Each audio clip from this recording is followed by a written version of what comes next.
성도는 복을 받아야 삽니다.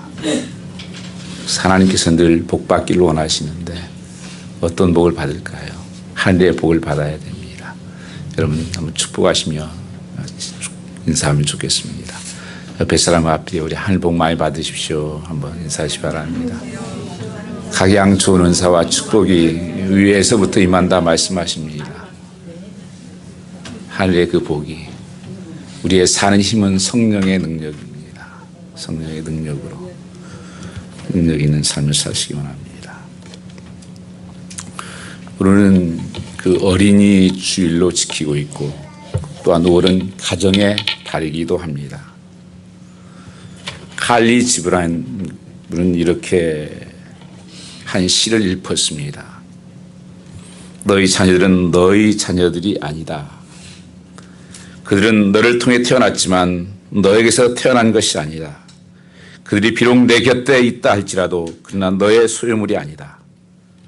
성경의 말씀을 인용해서 이렇게 고백을 했습니다.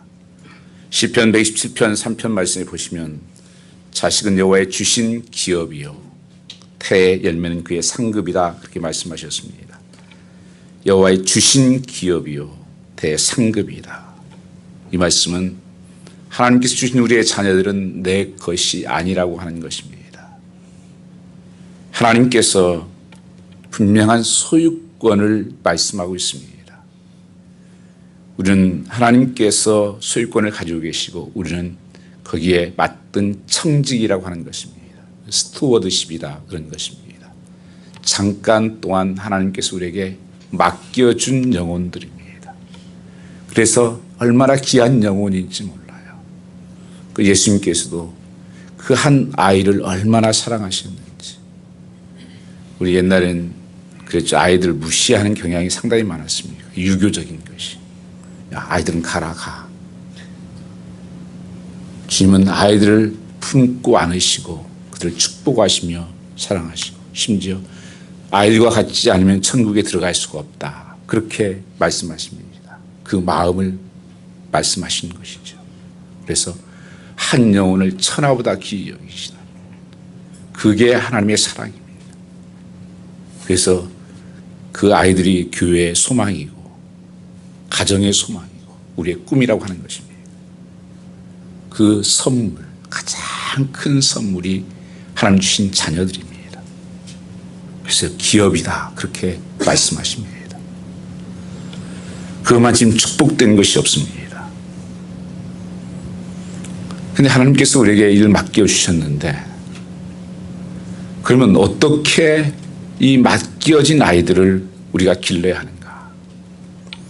저는 이 말씀을 준비하면서 첫 번째는 아마 다 아이를 키우신 분들이 있잖아요.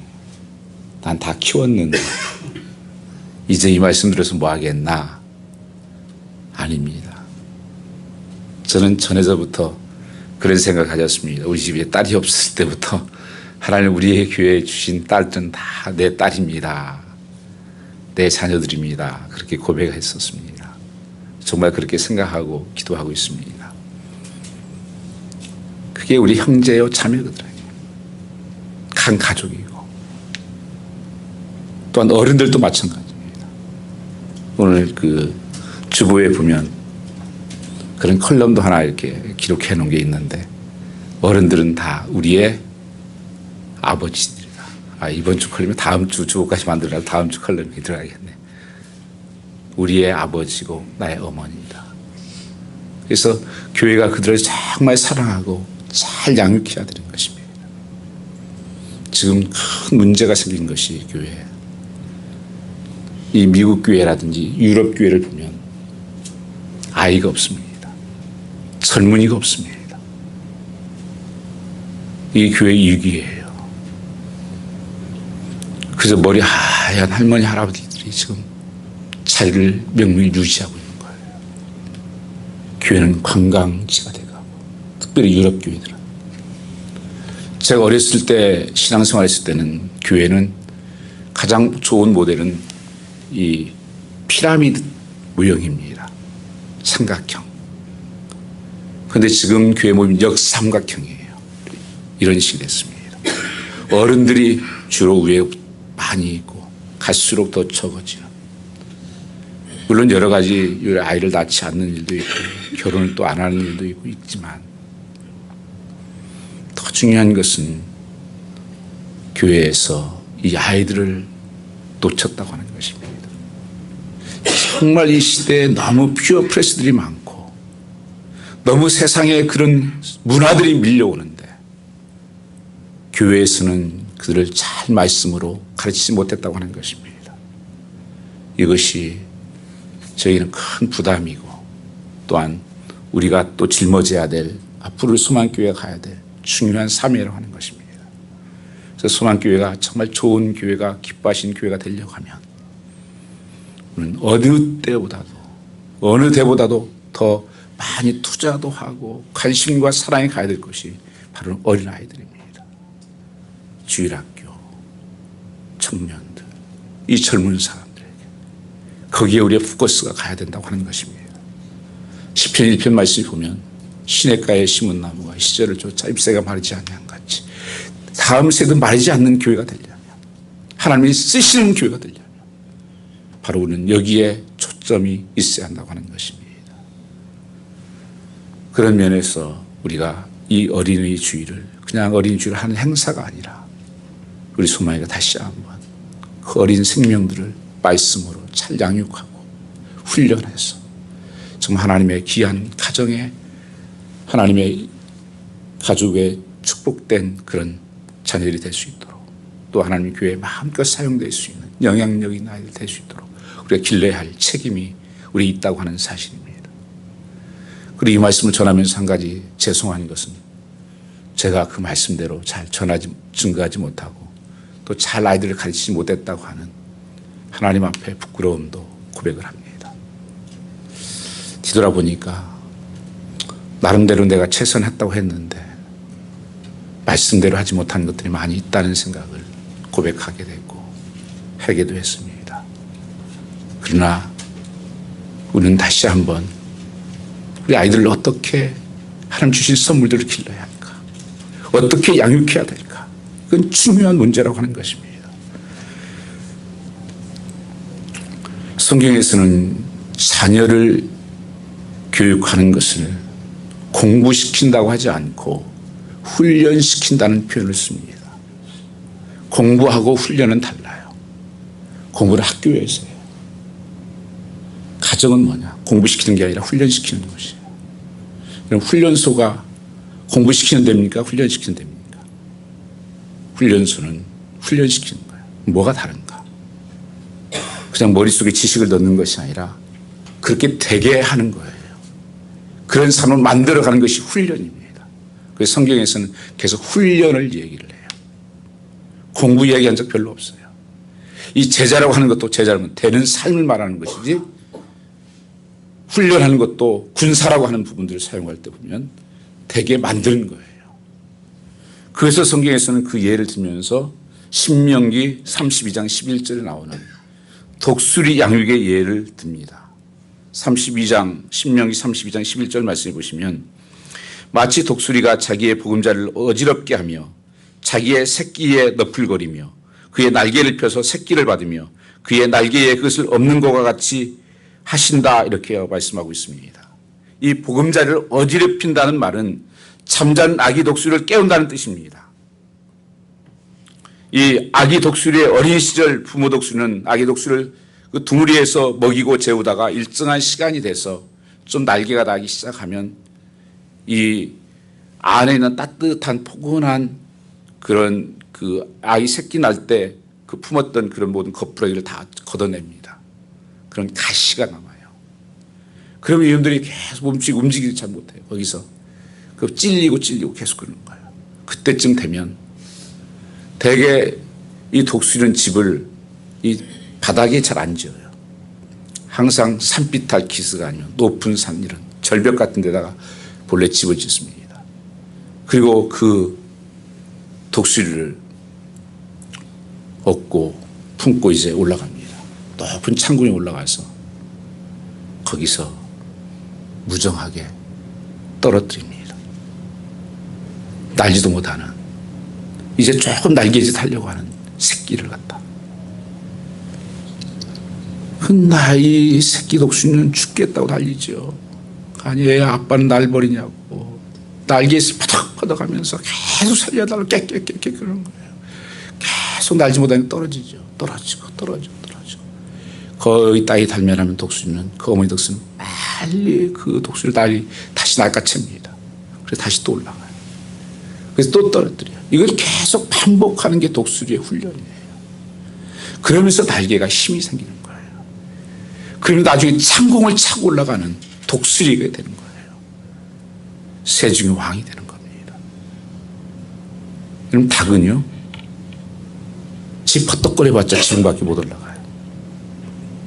실험을 했어요. 독수리 새끼를 처음부터 닭들하고 같이 키웠습니다. 닭 우리에 집어넣어서. 독수리가 못 날라요. 닭같이 되더라는 거예요. 하나님께서 우리에게 요구하신 것은, 우리에게 주신 것은 훈련하라고. 그래서 하나님의 자녀다운 백성 만들라고, 하나님의 쓰임받는 백성 만들라고 우리에게 주신 거예요. 우리는 이것을 잘 살펴봐야 됩니다. 어떻게 우리가 아이들을 양육해야 되는가? 바울 사도는 에베소 6장 4절 말씀에 오직 주의 교훈과 훈계로 자녀를 양육하라고 가르치고 있습니다. 이 훈계라, 교훈이라고 하는 것은 양육이라는 두 단어에 적극적인 훈련의 의미를 담고 있습니다. 자녀는 절로 되는 것이 아니라는 말씀이에요. 훈련으로만 되어진다고 하는 것입니다. 자녀는 태어나는 것이 아니라 하나님의 자녀로 만들어지는 것입니다. 주님의 제자들도 마찬가지예요. 그래서 우리가 쓸 때 영어 단어로 making disciple이라는 단어를 씁니다. born disciple이 아니에요. making disciple. 하나님께서 그 아이를 만들어가는 일꾼으로, 제자로. 그래서 자녀를 양육은 자녀를 데리고만 있으면 자녀로 되는 것이 아닙니다. 부모가 적극적인 교육의 비전을 갖고 양육할 때는 비로소 하나님의 정말 주신 비전을 이루는 그런 소망의 아들이, 딸이 된다고 하는 것입니다. 독수리가 훈련에서 나르는 존재가 되는 것과 마찬가지입니다. 그렇다면 우리의 부모님들은 어떻게 자녀들을 양육해야 될까?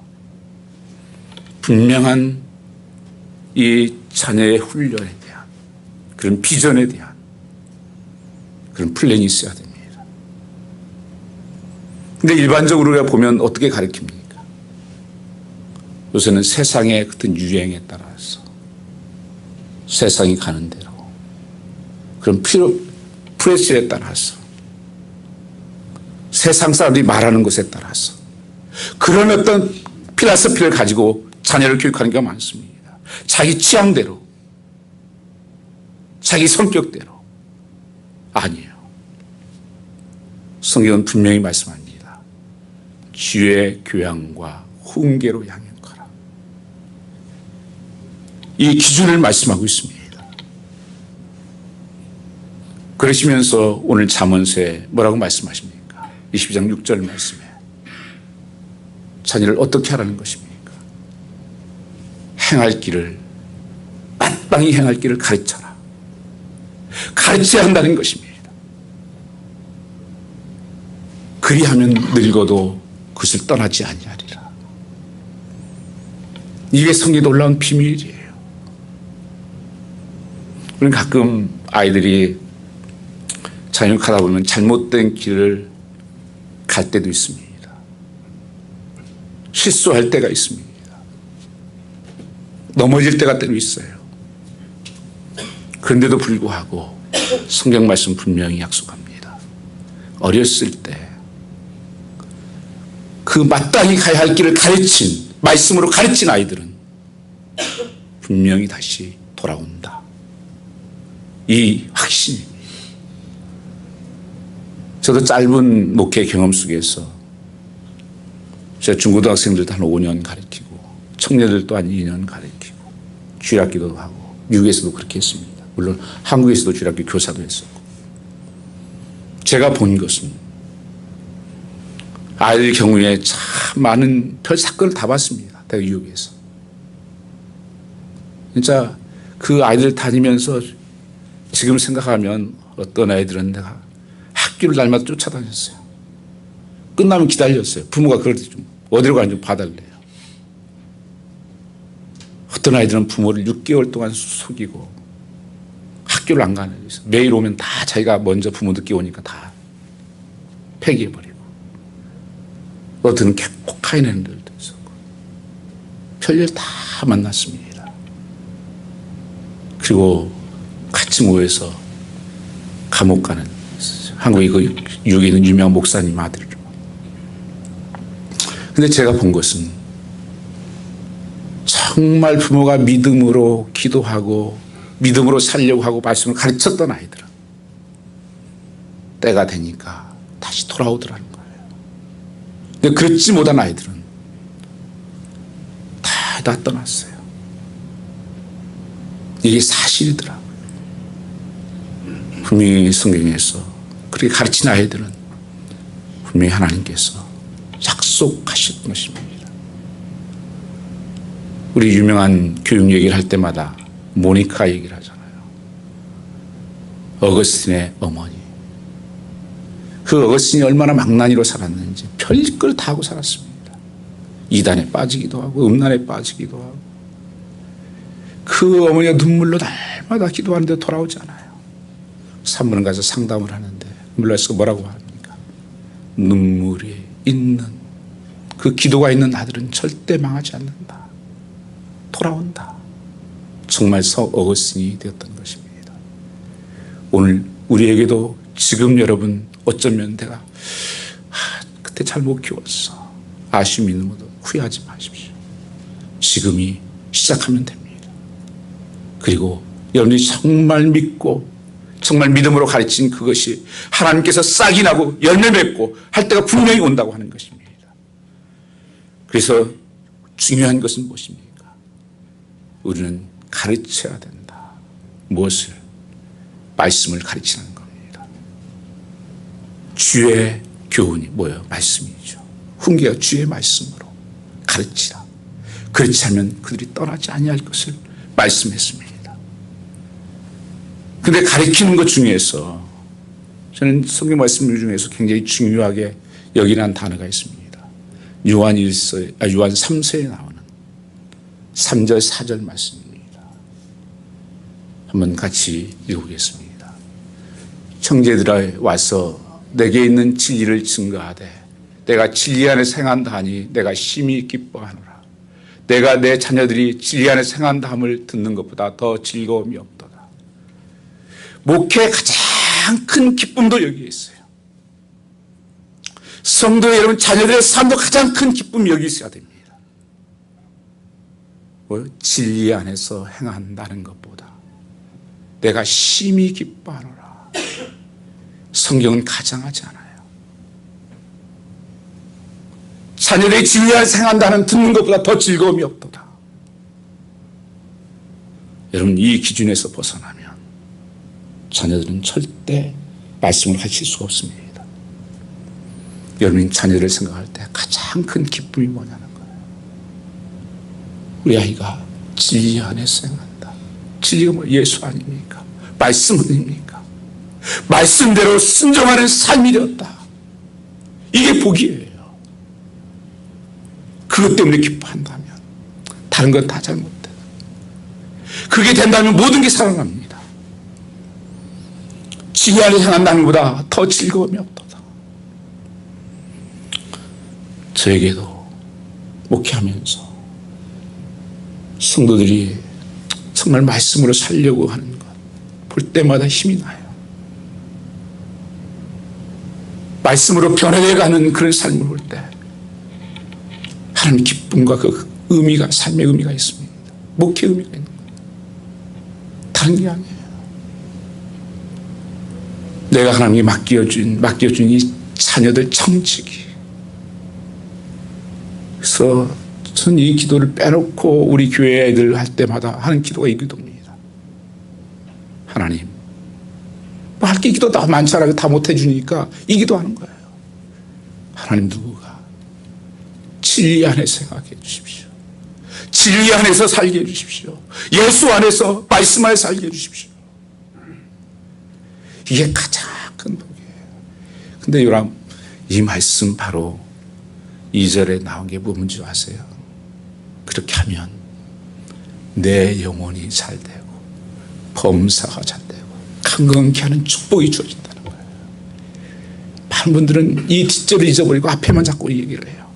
영혼이 잘되고 범사가 잘되고 강건케 되기를 원한다고. 아니요. 성경은 말씀대로 순종해 살 때 그 복을 주신다고 약속했지, 아는 것에 준다고 하신 적이 없어요. 그래서 아이들, 전 한마디로 빨리 결혼주를 해서 목사님 한마디만 하세요 하면 예수 잘 믿으세요. 목사님 두 마디만 하세요. 진리 안에서 행하게 살게 해주십시오. 다요. 그러면 하나님께서 그 삶을 책임져요. 이게 프라이어티예요. 우선순위입니다. 자녀 양육하면서 여러분 여기에 초점을 두십시오. 성경 말씀을 보시면 신명기에 6장 5절에 뭐라고 말씀하십니까? 마음을 다하고 성품을 다하고 힘을 다하여 주 너의 하나님을 사랑하라. All your heart, all your strength, all your mind. 하나님을 사랑하라. 그리고 말씀을 이마에 붙이고, 문설주에 붙이고, 이마에 붙이고, 손목에 붙이고, 이 말씀을 늘 묵상하라. 그게 주의 시들 집에 들어가면 집에도 이게 다 있는 거예요. 손에 붙이고, 인대에 붙이고. 뭔지 아세요? 하나님이 사랑하는 거. 이게 어디 언제 가르쳤냐고요? 가나안 땅 들어가기 전에 광야에서 이것을 가르쳤어요. 내기서 19장 18절에 내 이웃을 내 몸처럼 사랑하라는 말씀하고. 왜 그 광야에서 가르친 줄 아십니까? 가나안 땅에 들어가면 그 민족들이 살고 있었어요. 이방 신들이 있었어요. 여러 문화들이 있었어요. 거기에 영향받지 않을 때, 어렸을 때 그렇게 말씀을 가르치기를 원하셨던 거예요. 그래야 떠나지 않는다. 속에 보면 다니엘이나 요셉을 보십시오. 그들이 어렸을 때 그런 교육을 받았기 때문에 이방 나라에 가서도 그 믿음을 잃지 않고 영향력 있는 삶을 살았습니다. 모세도 마찬가지고, 다니엘도 포로로 잡혀가서 여러 가지 그 유혹이 많았지만 그 믿음을 지켰던 것처럼 어렸을 때 세상의 문화의 영향을 안 받을 때 무엇보다도 하나님 말씀을 가르친 것. 이 주시들 교육이에요. 토라를 가르치고 애들 성인식이라는 거 해가지고 신명기의 말씀을 모세오경을 외우게 하고, 그게 말씀 교육이에요. 그들이 축복받는다는 거예요. 그들이 이 세상에 승리할 수 있는 삶이 된다고 하는 것입니다. 그래서 아이들이 진리 안에서 행하는 삶. 성경에서 이 양육을 누가 책임져야 되는가 하는 것을 우리가 가지고 보면 에베소서 6장 4절에 아비들아 이렇게 말씀하십니다.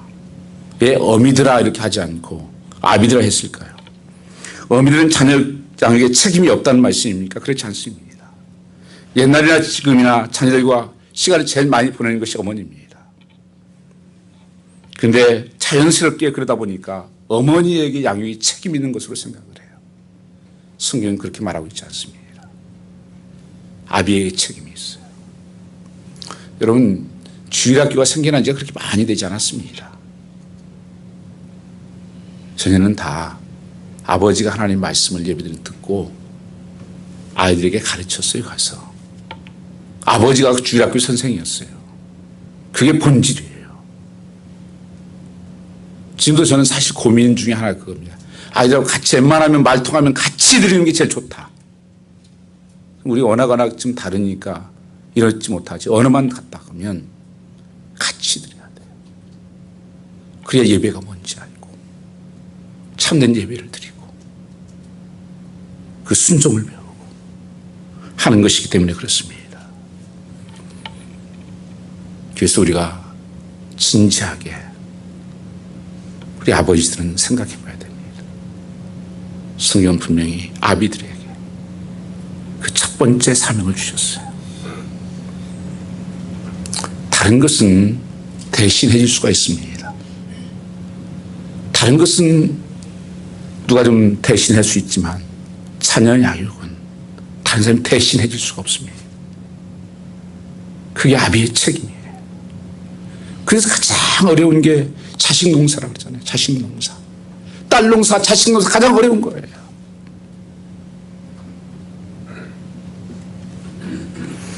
그런데 여기에서 성경의 말씀을 계속하는 것은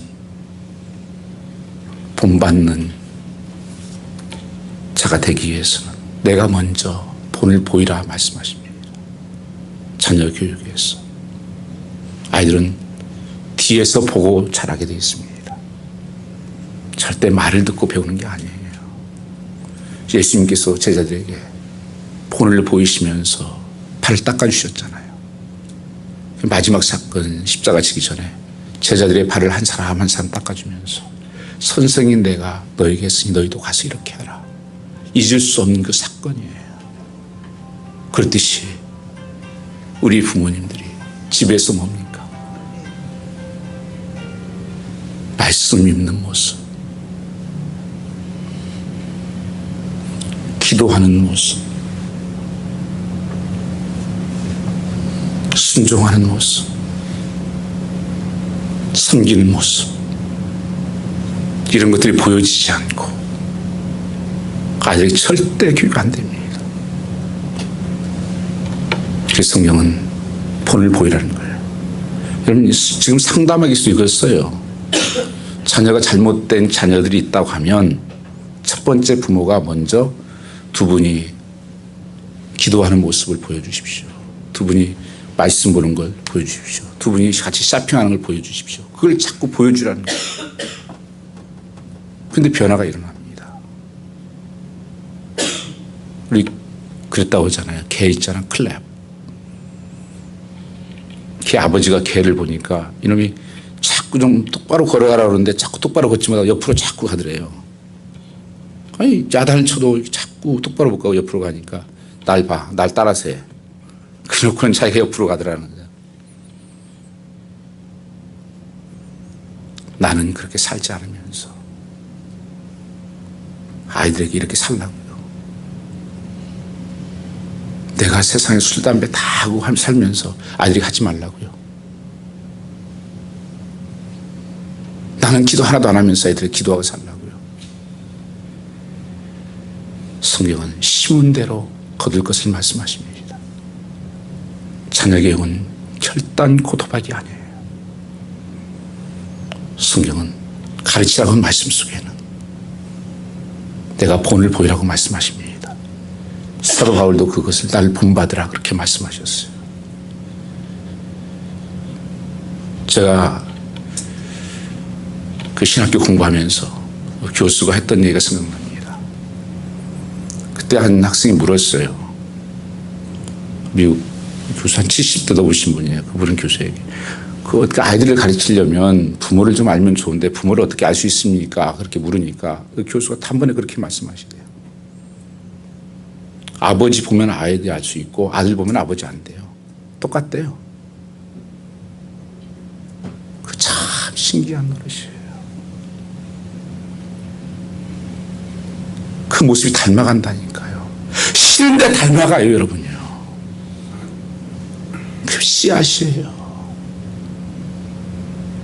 그 씨앗을 부려놓고 엉뚱것을 거두려고요. 성경은 하나님 만으로 여기지 말라고 말씀하십니다. 심은 대로 거두기 때문에. 그래서 우리는 본을 보이는 것이 굉장히 필요한 것입니다.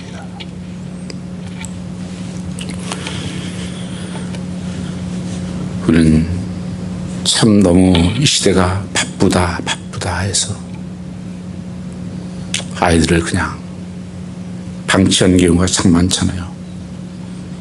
어떤 책에 보니까 한국 아빠들이 세 종류의 아빠가 있다고 하대요.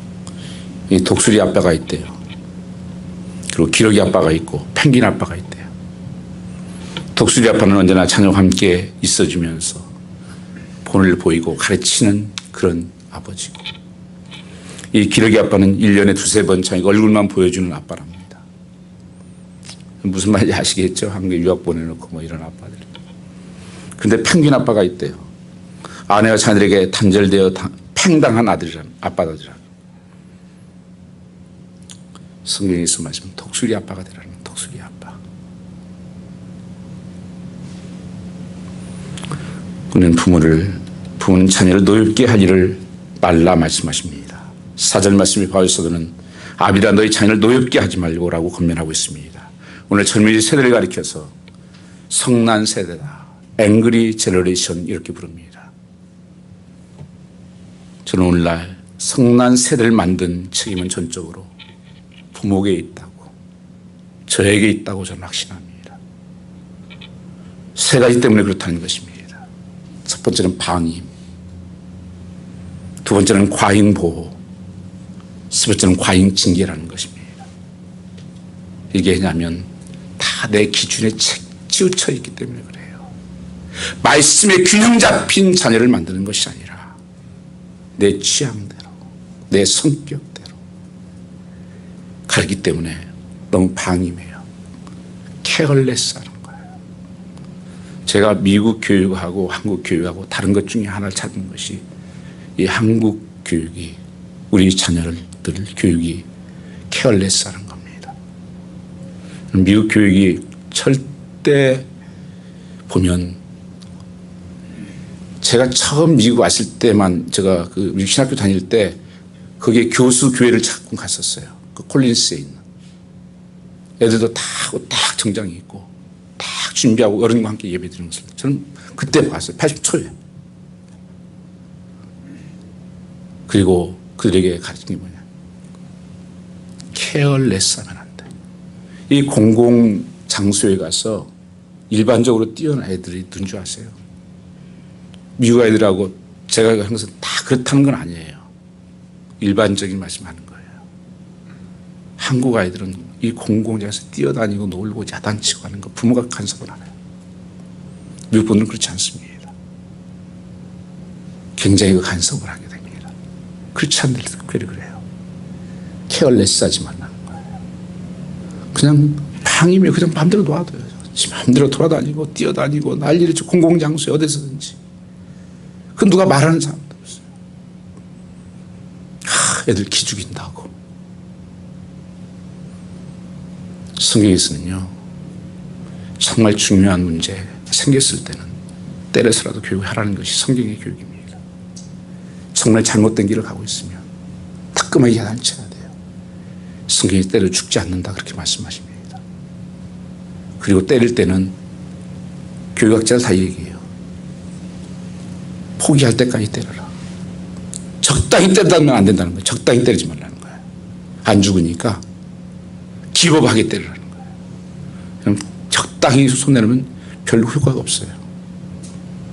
정말 아닌 것에 대해서 정확한 디스플레이가 있어야 돼요. 제가 뉴욕에 있을 때 그 권사님 한 분 계셨습니다. 참 이분은 하나님 사랑하는 열정이 있었던 분이에요. 그분이 저에게 가끔 편지를 많이 보냈어요. 그 편지 내용 중에서는 항상 끝에 이런 내용이 나와요. 우리 장로를 부탁하네. 혹시 잘못된 길을 가든지 말 안 들리건 좀 불러서 야단 좀 치게. 저보다 훨씬 연세도 많고요. 그 수석 장로님이세요. 저하고도 지금 너무 참 좋아요. 이번에도 교회 정리하면서 책 10박스를 저희 교회에다가 주셨어요. 제가 장례식 때 그 편지를 읽었어요. 그 권사님 작년 한 3년 전에 돌아가실 때 제 장로님이 어머님이 이렇게 했었습니다. 제가 나이도 어리고 신앙 연륜도 작고 그럼에도 불구하고 그 권사님 어머니는 내 장로 저 장로를 자단도 치고 불닭은 좀 내고 잘 가게 좀 부탁하네. 그런 말씀을 하셨어요. 말씀으로 잘 가르쳐달라는 거. 나이에 상관없이.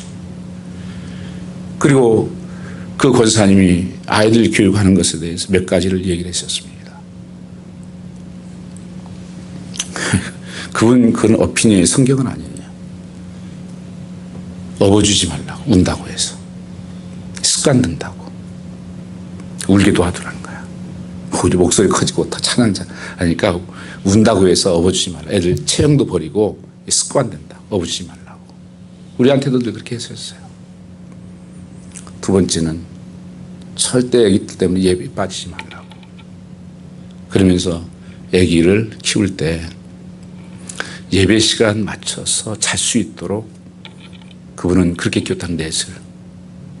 애기가 그냥 잘라고 하면 예배 시간 놔두고는 안 재웠다는 거예요. 일부러. 다른 것을 하게 한다든지 이렇게 해서 유도를 해가지고 안 자게 하고 그 시간 예배 와서 자게 했다는 거예요. 참 그런 어떤 그 열정, 우리에게 그렇게 늘 하셨어요. 그 많은 분들에게 가르쳤습니다. 그 예배 시간 어떤 부분들에 대해서. 저는 전에 저쪽 교회 있을 때 어떤 분이 주일 예배 끝나고 나니까 끝나고 다 나오니까 들어오셔 두 부부가. 아니 왜 지금 오세요? 그랬더니 목사님 예배 시간 왔는데 애가 깨지 않아 가지고 예배 깰 때까지 기다리는데 안 깨가지고 예배 못 드렸습니다. 이러세요. 전 참 혼돈이 오더라고요. 이 세상은 다 그래요. 애들 기 죽고 애들 그 깨는 거 건드리면 성경질 나빠지고 이게 정말 케어인 줄 알아요. 이게 사랑인 줄 알아요. 여러분 말씀대로 가르치세요. 성경이 말씀한 것이 우리를 잘 아신 하나님께서 내 편한 대로 내 취향대로 하지 마시고 그런 말씀대로 가르쳐야 됩니다. 또한 너무 과잉보호, 과잉징계도 문제입니다. 우리가 이 부분들도 굉장히 심각하죠. 너무 자기 화나는 대로 저희 기분 나는 대로 저도 그럴 때가 많았어요. 이건 절대적인 피해가 갑니다. 이 길을 찾는 것은 저는 성령 충만밖에 없더라고요. 내가 성령 충만하지 않으면 절대 이것은 컨트롤 안 돼요. 성령님이 나를 지배하고 다스리지 않으면, 통제하지 않으면 할 수가 없어요. 그래서 자녀를 특별히 양육하는 부모들은 성령 충만해야 돼요. 성령의 늘 인도하심을 받고 그 지배를 받아야 한다고 하는 것입니다. 그래서 성난 자녀를 만들면 안 됩니다. 어떤 경우에도 부모는 성난 상태의 자녀들을 나무라지 말라는 것입니다. 부모의 감정이 통제되지 않는 상태에서 어떤 이야기도 그래서 자녀들에게 부모의 교육이 폭력으로 이해될 수 있다는 것 때문입니다. 제가 아이들 교육 얘기하면 요한 웨슬리의 어머니 수잔나를 잊을 수가 없습니다. 시간이 없어서 나중에 한번 여러분들이 그 요한 웨슬리 어머니 수잔나를 한번 찾아보세요. 어떻게 19명의 아이를 낳았어요. 그래서 정말 대단한 다 인물들을 만들었습니다. 영국 분이죠. 그분의 교육은 정말 하나님 안에서 철저하게 교육했습니다. 규칙적인 생활들을 하게 했는데 하루에 오후에 3시간씩 자기 하고 그 후에는 2시간씩 그리고 차차 재울 필요가 없을 때까지 계속 그걸 줄여가는 그 훈련을 했고 또한 1살쯤 그때부터는 햇소리를 무서워하게 교육을 했다는 거예요. 나쁜 것은 안 된다는 것을. 햇소리를 들었고 울 때는 소리를 줄이고 울도록 가르치고 집안에서는 밉살스럽게 우는 아이의 울음소리를 거의 들리지 않게 되었고 그래서 집안에는 어린아이가 하나도 없는 것 같이 아주 조용하게 조촐하게 살았다. 그렇게 19명인데 그 매일 6시에 가정예배를 드렸고 저녁 식사를 하였고 7시에는 제 작은 아이로부터 시작하여 한 명씩 씻겨서 옷을 갈아입힌 다음에 8시가 되면 모두 잠들게 했다. 그런데 아이들이 잠들 때까지 누가 곁에 서 있는 것은 절대로 용납하지 않았다. 혼자 자기만. 아이들의 정신을 바로잡아주기 위해서 우선적으로 해야 할 것은 아이들이 고집을 꺾어서 순종하는 성격을 길러주는 것이었다. 자녀를 기를 때 순종할 줄 아는 자녀로 교육해야 된다.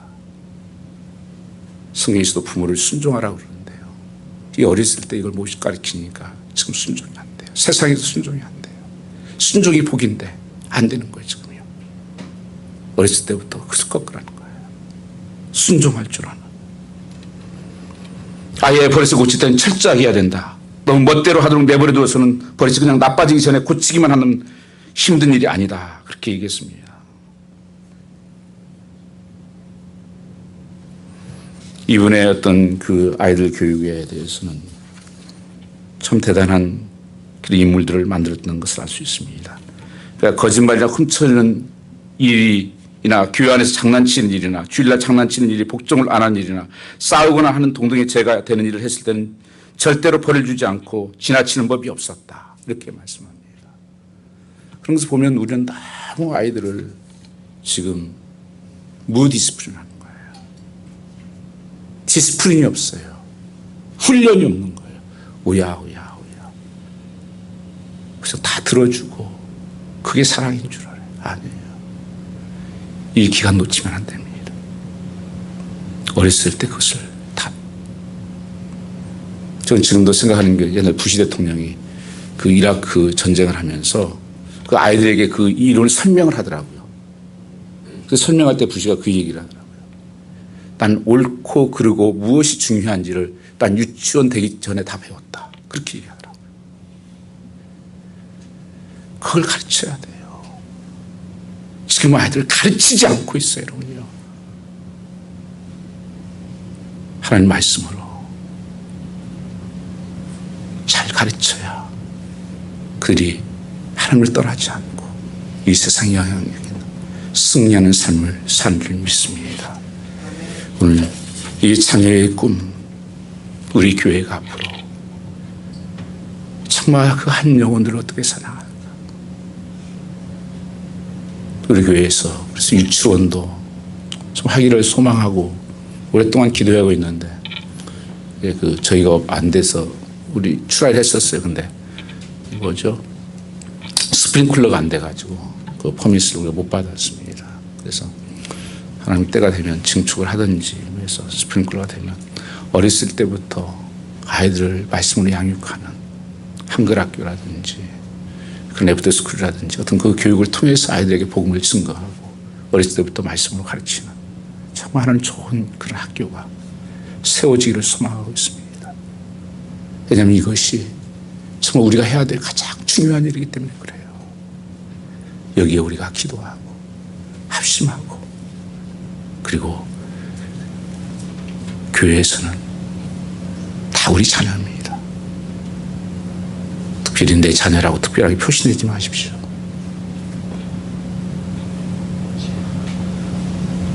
다 똑같은 하나님의 자녀. 그래서 잘못된 아이들은 어른들은 야단도 쳐야 되고요. 또 그것 때문에 시험 받았다고 그러고 참 어려운데 우리는 정말 사랑으로 해야 되지만 교양으로 해야 되지만 또 훈계하고 또 훈련시켜서 정말 하나님 나라에 부끄럽지 않는 우리 청지기로 사명을 감당할 수 있는 여러분 되시기를 주님으로 축복합니다.